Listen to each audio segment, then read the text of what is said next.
There's a lot of talk about the dignity of the worker, but that dignity of the worker is not a dignity that's predicated upon some egalitarian fantasy where everybody has everything equally in common, or really, in a sense, nobody owns anything but the state.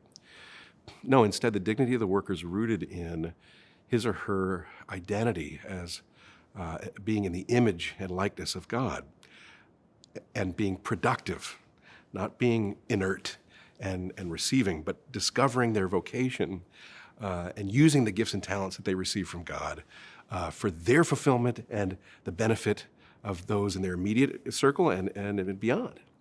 But in order to do that, private property is key. And the church's social teaching in economics has always recognized this. Private property is a natural right. It's ineradicable. Of course, you can be punished. Some punishments remove certain rights, but it is in human nature to be able to possess private property. Private property and your ability to dispose of your goods as you see fit, guided with a well-formed conscience, enable you to discover your vocation. So private property, in a sense, isn't something that you acquire merely after you work, but private property is really front-loaded in a sense. In order for you to discover your vocation in the first place, you need to possess goods that enable you to discover what you're good at and get formation in that, and then pursue it and benefit yourself and others. So yes, private property is at the center, at the foundation of the dignity of the worker and the dignity of being a co-creator in God's image. One of the more recent and very helpful places to look, I find, is Leo XIII's encyclical Rerum Novarum from 1891. He was writing that encyclical just as socialism was a burgeoning movement. And Marxist socialism was predicated on, or its foundation is, envy, class envy, fomenting and whipping people up into an envy, using terms like wage slaves as if their dignity was violated. And yes, there had been at times violations in capitalism and free market of people's dignity, and we'll talk about that in a minute, but the envy response, and then the solution to that envy of socialism, where the state controls the means of production in the name of the people possessing it, and egalitarianism was a horrible and frankly, and this is not an exaggeration, diabolical solution. Why? Well, envy is one of the capital sins, one of the 7 deadly sins. The answer is to injustices is both forgiveness, but also rectifying the injustice. Envy and vengeance is not the answer, but justice, which may include punitive measures, is. So Leo was trying to deal with that burgeoning movement of socialism, and he laid down the foundation of the church's economic teaching in the modern period in that encyclical Rerum Novarum. And that foundation is it's a virtuous mean between 2 extremes, 2 vices.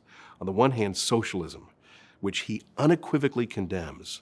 Popes before him had condemned it, he condemned it, and it's been condemned as intrinsically immoral all the way through to John Paul II and beyond. That's the one extreme. And why is that condemnable? Because not only does it foment envy, or it hinges on whipping people into an envious frenzy, but also because it violates the human right to private property, and it also violates something called subsidiarity. Subsidiarity is a fancy term, but it simply means this, that things in life, the business of life, ought to be handled on as local and small a level as possible, as reasonable. If there's injustices, if there are injustices or bigger problems or bigger needs that are legitimate, then a higher authority like a city, state, or federal governmental body could step in, But ordinarily you want the individuals to be free, So that's the idea of a free market. The free market, or free, capitalism and that kind of freedom, is freedom from unreasonable involvement of the government. Now, pursuit of private property and proper subsidiarity has to be conducted under the rule of law, and so that addresses the other extreme vice that Leo was hitting upon. And that was, and there were some instances of this in the 19th century, to be sure, with industrialization taking off. There were some injustices on the part of employers toward employees, bad working conditions, et cetera. And so those have to be addressed, and he called for those to be addressed. Sometimes those conditions come out of greed, or there can be deceit or fraud in contracts, or all sorts of problems. But what is not condemned is capitalism, is the free market. Socialism is intrinsically evil because it violates private property and subsidiarity. But the excesses of capitalism are condemned, while capitalism itself is not condemned. Now, keep in mind, too, that Leo was writing this encyclical prior to decades of, last century plus, decades of the unfolding of grand socialist experiments in Soviet Russia and in Europe and in South America and in Eastern Asia. He didn't see that unfold, but what he knew is that you take away people's private property, you make a state-controlled economy, you're gonna infantilize people. You're taking away their dignity. And you're also dehumanizing them. And that kind of dehumanizing, when the state thinks it knows what you should be doing with your life better than you yourself know, then that causes all sorts of problems. Some of them are kind of perhaps funny, like you have a bunch of blue jeans being sent to Moscow when they really need bricks, and you have a bunch of bricks being sent to some other town in Soviet Russia when they actually need blue jeans, right? And that's kind of funny. And Thomas Sowell, in his great book, Basic Economics, talks about these things. But it's not funny when it gets to the level of the dehumanization of people, which has led consistently, and Leo hadn't seen this yet, but he knew that there's fundamental problems with socialism. It led to systemic mass murder. Millions upon millions of people under Stalin, under Lenin, under Stalin, under Mao, had been systematically executed. Mass genocide. It wasn't just the Nazis. That was bad too. It was also the Soviets. So communism is a failed project. Whereas capitalism, conducted under the rule of law, both the natural law and God's revealed law, the Ten Commandments, actually lifts people out of poverty. What I understand about the dignity of the worker, it's predicated upon two things: naturally being in the image and likeness of God, and supernaturally being called, first of all, being redeemed by Christ on the cross. Everybody has that opportunity to be redeemed. He died for everyone, and everyone is called to the beatific vision in heaven. So the dignity of humans is predicated upon being in his image and being called to eternal life. Part of the way to attain our final end, through obviously conversion, faith in Christ, living in a state of grace, is also to be faithful to the duties of our state in life, which includes work, right? So the dignity involves being a person in the image and likeness of God. That's the dignity. The dignity doesn't consist in quantity of money, but it does consist in part in being remunerated reasonably for your work. So, for example, you'll hear this. People will say, everyone, as Leo the 13th says in Rerum Novarum, everyone should have a living wage. All workers ought to have a living wage, a wage with which they can support a spouse and children. And if they're not receiving that, then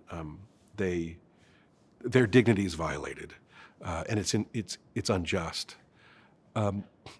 But that fails to take into account the fact that there are transitional jobs. In other words, what Leo is saying is a job that you will be committed to as your principal occupation for perhaps the rest of your life, those kinds of jobs should have a living wage. It doesn't mean you have to have a wage that enables you to purchase all sorts of things, but enough to live and educate and shelter and house and clothe your family. That wouldn't be a summer job if you had a summer job at McDonald's. Now, it could be being a manager at McDonald's. Maybe that's my lifelong, and I could have a living wage there, right? So there's these distinctions that are so important, and I see even in classical distributism a failure to recognize these nuances. There's a too hasty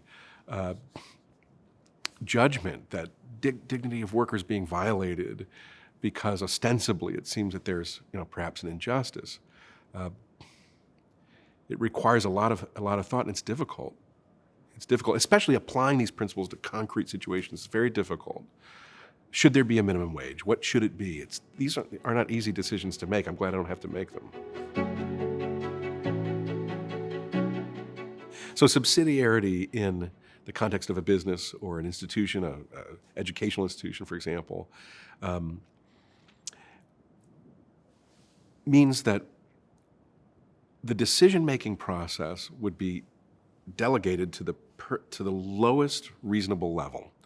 So the reason being, the persons who are most familiar with the problem are the ones who ought to make the decision. If they make bad decisions, you can bump it up a level of oversight to address the issues. This works in families too. Families, businesses, the church. It should be working this way in the church and in society. If you have a manager or a CEO or a university president or a dean who's micromanaging to the point where it really is, again, infantilizing or kind of dehumanizing the person. They can't make their own decision. They're just kind of an automaton. They have to just do what the higher-up said. And then there's so often the case where had the person with authority only have known X or Y or Z, they wouldn't have asked me to do this, you see. How many of us have been in that position? That's not uncommon. And that's the idea of subsidiarity, is that the decision-making process and the execution ought to be done on the most local level possible. Now, sometimes it does have to be a bigger, higher level. You have to go, let's say in the government, to state or federal level. But generally, that the principle is you work it out at the lowest possible level. The two extremes that we have to avoid as Catholics in economic pursuits are the envy that's at the root of state socialism, the class envy. On the other extreme, the injustices that could happen on the part of employers toward employees, the vice is greed. And these are two capital sins, two of the 7 deadly sins, envy and greed. The Catholic Church's social teaching with respect to the economy is the mean in between the two. And it really is, as JP2 eloquently says in Centesimus Annus, the free market. Capitalism under the rule of law, under the rule of natural law, under the rule of divine law.